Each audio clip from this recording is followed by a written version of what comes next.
ঝাড়খণ্ড ও বিহার থেকে সশস্ত্র ডাকাতের দল প্রবেশ করেছিল পশ্চিম মেদিনীপুরে। ডাকাতির আগেই টানা ৮ ঘন্টা অভিযান চালিয়ে কলকাতা পুলিশের এসটিএফের সূত্র মিলিয়ে পশ্চিম মেদিনীপুর জেলা পুলিশ গ্রেপ্তার করল ১৩ জন সশস্ত্র ডাকাতকে। তাদের কাছে ৩টি বন্দুক এবং কার্তুজ 10টি উদ্ধার হয়েছে। একই সঙ্গে তাদের যে পরিকল্পনা, অর্থাৎ একটি বড় রাসায়নিক সারের গুদাম ডাকাতি করার যে পরিকল্পনা, সেটা জানতে পেরেছে পুলিশ। একই সঙ্গে গড়বেতা চন্দ্রকোনা সংলগ্ন এলাকায় একটি লরি হাইজ্যাক করার পরিকল্পনাও তারা নিয়েছিল বলে পুলিশ জানতে পেরেছে। এই ডাকাতির দলের কাছে একটি রাষ্ট্রায়ত্ত ব্যাংকের ডাকাতির বিভিন্ন ব্লু প্রিন্টও উদ্ধার করেছে পুলিশ। এই ১৩ জন ডাকাতকে গ্রেপ্তার করে পুলিশ একাধিক তথ্য পেয়েছে। অনেক বড় সাফল্য বলেই মনে করছে পশ্চিম মেদিনীপুর জেলা পুলিশ। পুলিশ সুপার ধৃতিমান সরকার এই কাণ্ডের অর্থাৎ অভিযানের পর রবিবার সন্ধ্যা 7:30 নাগাদ মেদিনীপুর শহরে জেলা পুলিশ অফিসে সাংবাদিক সম্মেলন করে জানিয়েছেন বিস্তারিত। শুনে নেওয়া যাক তিনি কি জানিয়েছেন।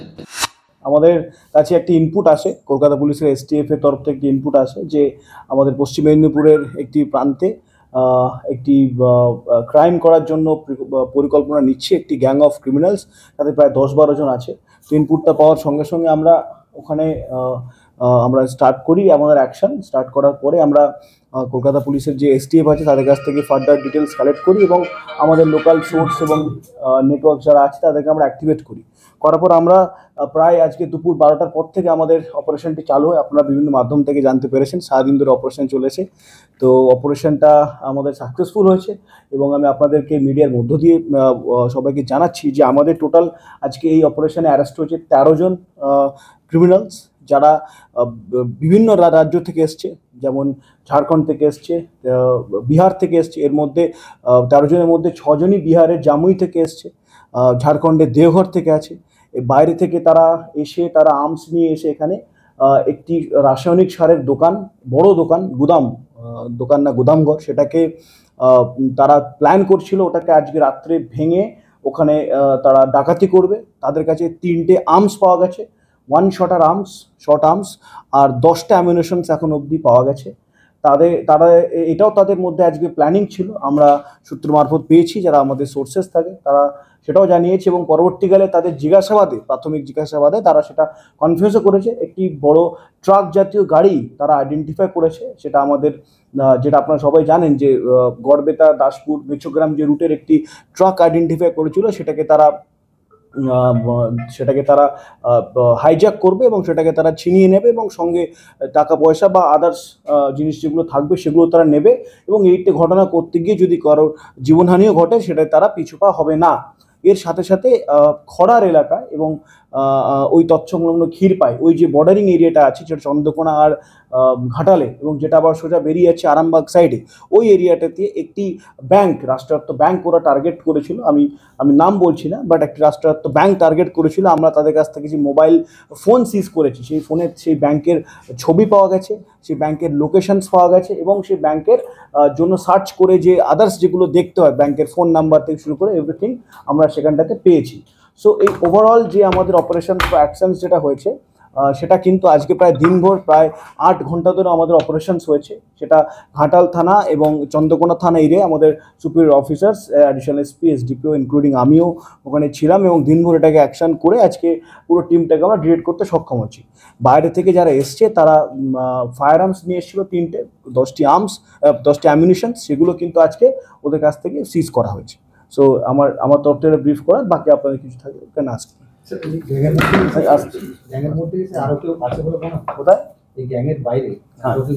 এর গ্যাংয়ের মধ্যে যেটা ভেরি ইন্টারেস্টিং কোশ্চেন, এই গ্যাংয়ের মধ্যে বেসিক্যালি বাইরের থেকেই লোক আছে, অন্যান্য রাজ্য থেকেই আসছে। বিভিন্ন রাজ্যের থেকে মেনলি আমরা পেয়েছি বিহার থেকে এবং ঝাড়খণ্ড থেকে। তারা ওখান থেকে আর্মসটা নিয়ে এসছে। আপনারা জানেন যে একটি স্পেসিফিক রাজ্যের একটি স্পেসিফিক জায়গায়, মেনলি বিহারের একটি স্পেসিফিক ডিস্ট্রিক্টে আর্মসের একটা বড় র্যাকেট চলে এবং এই আর্মসগুলো কিন্তু সেখান থেকেই এসছে। এবং আর্মসের সেই যে আসার যে যারা সেই আর্মসটা নিয়ে এসছে তারাও সেটা স্বীকার করেছে তারা ওখান থেকে নিয়ে এসছে। মূলত ওরা ট্রেন পথেই আসে। তো ট্রেন যেহেতু আন্তঃরাজ্য যোগাযোগ স্থাপন করে, ট্রেনে করেই এসছে এবং আমরা তাদের কাছ থেকে সেই আর্মস রিকভার করতে সমর্থ হয়েছি। এর সঙ্গে নিঃসন্দেহে বাইরের লোক আছে, তারা তাদের স্টেট থেকে, বিহার থেকে, জামুই থেকে স্পেসিফিকলি বলতে, সেখান থেকে পুরো ব্যাপারটাকেই কোঅর্ডিনেট করছে। এই গ্যাংটা ইতিমধ্যে কোনো ক্রাইম করেছে? এটা আমার সবে তো এটা ইন্টিগ্রেট হলো, তবে এই গ্যাংয়ের দুজন মেম্বার আমরা পেয়েছি। তার মধ্যে একজন হচ্ছে রঞ্জিত, আমি তার নাম রঞ্জিত এখন অবধি পেয়েছি। সে কিন্তু অলরেডি একটি কেসে কনভিক্টেড আসামি, 2010 সালে একটি কেসে কনভিক্টেড আসামি, এবং সে বিভিন্ন ইন্ডাস্ট্রিয়াল এলাকায় বিভিন্ন রকম লেবারের কাজ, এবং তার মূল কাজ হচ্ছে লেবারের কাজের মধ্য দিয়ে বিভিন্ন ইন্ডাস্ট্রিয়াল যে ফিল্ডসগুলো, ইন্ডাস্ট্রিয়াল যে প্লেসেসগুলো, এবং যারা সেখানে ব্যবসা করতে আসে সেই ভদ্রলোকদের আইডেন্টিফাই করে তাদের প্লেস অফ স্টে, তাদের বসত বাড়িগুলো আইডেন্টিফাই করে সেখানে ক্রাইম করার জন্য। বিকজ একটি ইন্ডাস্ট্রিয়াল এরিয়াতে ক্রাইম করাটা খুব মানে রিস্কি ওদের ক্ষেত্রে, কিন্তু যদি সেই ব্যক্তি যে ওখানে ব্যবসা করে তার বাড়ি খুঁজে নিয়ে সেখানে এসে যদি কোনো জায়গাতে ক্রাইম করা হয় বা চেষ্টা করে, সেটা তাদের পক্ষে অপেক্ষাকৃত সহজ হয়। তো তারা এই একটি মোডাস অপারেন্ডি তারা অবলম্বন করেছে। স্যার, কোথা থেকে ধরা হয়েছে? এদেরকে ধরা হয়েছে আমাদের এটা হচ্ছে ঘাটাল আর চন্দ্রকোনার বর্ডার থেকে। মেলু এই এরিয়াটা আলুই বলে একটা গ্রাম আছে, আলুই গ্রাম, সেখান থেকে অ্যাকশন করে ধরা হয়েছে। আজকে এসছে। না, ওরা একটি মাঠের মধ্যে জমায়েত হয়েছিল। তো ওদের যে কনভেন্স, ওরা পাবলিক ট্রান্সপোর্ট ইউজ করেছিল। পাবলিক ট্রান্সপোর্ট, কোনো স্পেসিফিক ভেহিকেল নিয়ে আসলে কিন্তু পুলিশ যেহেতু ট্র্যাক করতে পারে, এবং মিডিয়ার মাধ্যমে ওরা যখন জানে যে বিভিন্নভাবে পুলিশ ট্র্যাক করে, ওরা এখন আমরা রিসেন্ট যে ট্রেন্ড দেখছি সেখানে ওরা পাবলিক ট্রান্সপোর্ট ইউজ করছে। এর আগেও দেখেছি আমরা বিভিন্ন গ্রুপ গ্যাংয়ের নাম, যেমন জামতারা গ্যাং, এই গ্যাংয়ের কোনো স্পেসিফিক নাম এখনো অবধি তো আমরা জাস্ট সবে ইনভেস্টিগেশন হচ্ছে, কয়েক ঘন্টা হয়েছে মাত্র। তবে একটা জিনিস, যে যতগুলো মেম্বার এখানে এসেছিল সবাই কিন্তু অ্যারেস্ট করেছে। এই আমাদের রাজ্যে এই গ্রুপের কেউ বাকি নেই, আমাদের পুরোটাই ডিটেক্টেড। এদের সব মিড এজ 30-35 থেকে, বাস ইয়াং ছেলেরাও আছে ওর মধ্যে। এখন দেখুন, এরা যে ডকুমেন্টসগুলো আমাদেরকে দেয় তার কতটা সত্যতা আমার সেটাও যাচাই করতে হবে। আপনি রিসেন্টলি বিভিন্ন জায়গায় দেখেছেন যারা আধার কার্ড দিচ্ছে, এবার সে আধার কার্ডের সত্যতা তো আমি তো ওর ডকুমেন্টস থেকে বলতে পারবো না। আমাদের যে পুলিশের যে ট্রেনিং থাকে সেখান থেকে একটা দেখলে বুঝতে পারি যে একটা মাঝ বয়সী লোক, 30-35 রেঞ্জে মোটামুটি ওদের। না, ওরা আদার স্টেটে থেকে এখানে কলকাতাতেই ছিল, কলকাতাতে, হাওড়াতে এবং বিভিন্ন জায়গাতে ওরা আসার জন্য ওরা মুভ করছিল। ট্রান্সপোর্টের সুবিধার জন্য ওরা কিন্তু ওই সাইড থেকেই এটা ইউজ করে। আর আরেকটা জিনিসের মধ্যে আমরা জানছি, জেল যেগুলো আছে, এরা যে গ্রুপিং হয়েছে, এই যে 13 জন যে একসাথে এসছে, রঞ্জিত যে ক্রাইমের মাস্টার মাইন্ড, যে প্ল্যানিং এর মাস্টার মাইন্ড রঞ্জিত, সে কিন্তু এক জেলের আসামি ছিল, একটা কেসে কনভিক্টেড। সো জেল থেকেই সে এই প্ল্যানিংটা করছে, এবং অদ্ভুতভাবে জেলের মধ্যে বিভিন্ন রকম ক্রিমিনাল যারা, যেখানে একটি পক্সো কেসের আসামিও আছে, prevention of the sexual offences against children যেটা থাকে, পক্সো অফেন্স, সেই অফেন্সের একজন আসামি আছে, সেও এর মধ্যে আসামি।